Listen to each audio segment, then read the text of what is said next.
So I kind of like, just I was there because their divorce doesn't really work in my family, or it doesn't work in our families. I stay into this marriage until I find out he cheated on me. When I found out he cheated on me, I was like, oh my God, this is my out. Like you wouldn't even believe his father, an apple didn't fall far from the tree is basically what I was gonna say. His father was cheating on his mother, and like, it was just normal. And I was told that I have to just deal with it because the mother was just dealing with it. And you just deal, you just ignore, and you just deal. That wasn't acceptable for me.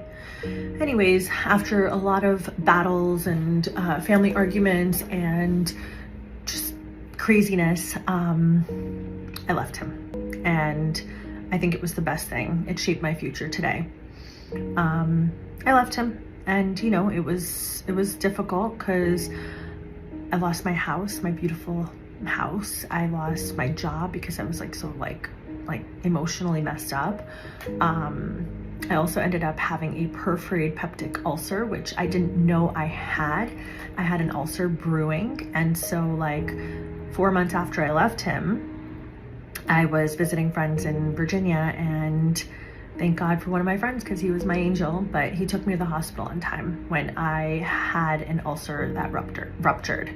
So hence perforated peptic ulcer. So that happened, and then I nearly died. I had 20% chance of making it out of surgery. At least that's what the ER doctor told me.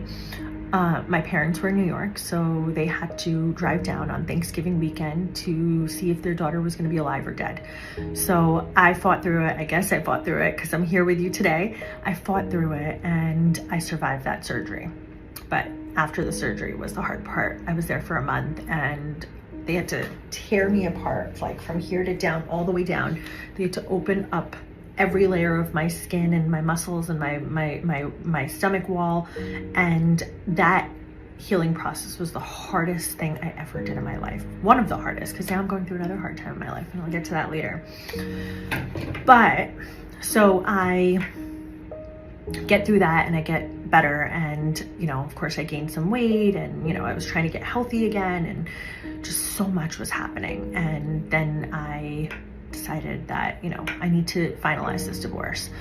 So of course I dated every Tom, Dick, and Harry after the divorce was done, and didn't meet anybody that was they were all like Tom, Dick, and Harry's. They just wanted to have fun.